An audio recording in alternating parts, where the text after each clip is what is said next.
Hej igen! Ja, nu står jag här igen vid det här fönstret som jag tätade i förra videon.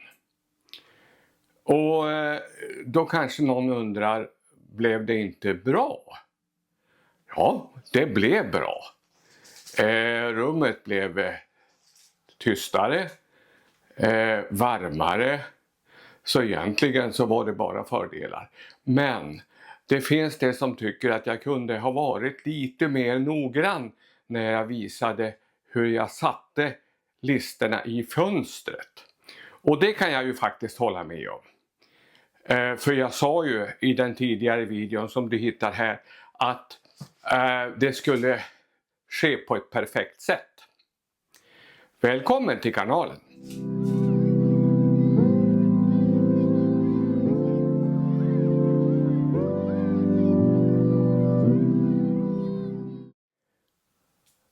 Det finns också någonting annat som jag tänkte ta upp, och det handlar om vilka verktyg som man använder för att få ett bra resultat.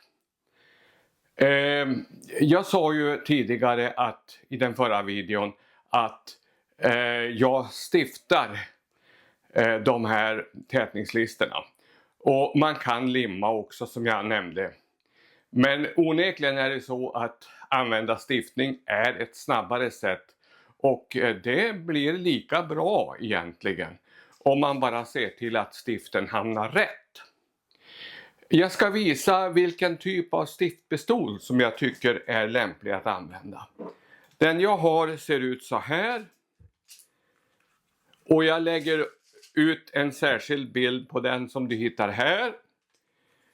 Jag kommer också att i kommentarerna nedan tala om vad det är för typ av stiftpistol och var du hittar den till lämpligast möjliga pris. Det man också möjligen kan behöva, det är en så kallad don.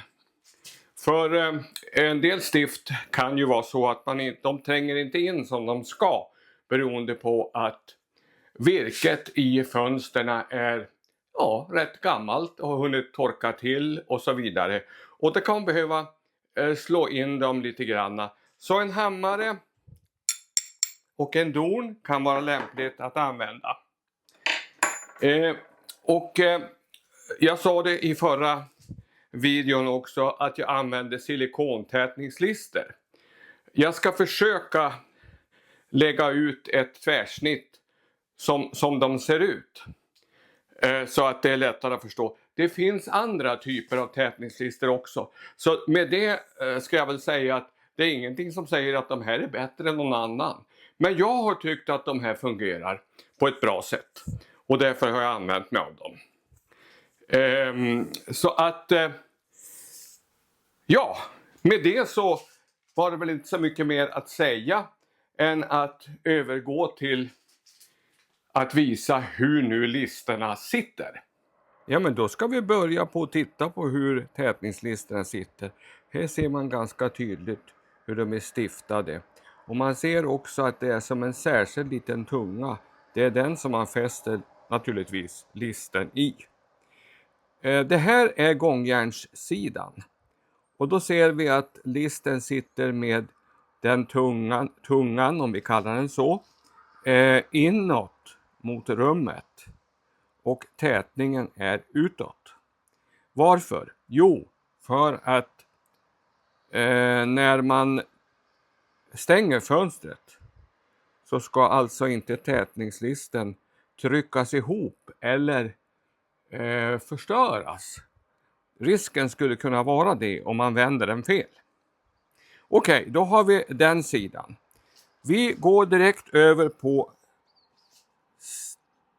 sidan som har med stängningen av fönstret att göra. Och då ser vi här hur den listen sitter. Då ser vi att listen sitter med tungan inåt mot karmstycket. Det här är ett dubbelfönster. Och tätningen blir alltså då utåt mot fönsteröppningen. Och ner till ser vi hur det ser ut. Där har vi den. Där sitter listen och tungan, den som man fäster i, sitter alltså neråt. Och tätningen blir i det här fallet uppåt. Och då tätar det fönstret. Och precis motsatt förhållande gäller för den övre tätningslisten. Den är svår att filma så jag gör inte ens ett försök. Ja, då har vi tittat lite på hur man sätter lister så att man får en perfekt tätning av sitt fönster. Så mycket mer än så tänkte jag inte orda om i den här videon. Som vanligt, tack för att du tittar på mina videos. Glöm inte bort att prenumerera. Det är väldigt tacksamt om du gör det. Och så ses vi igen på nästa video. Hej då!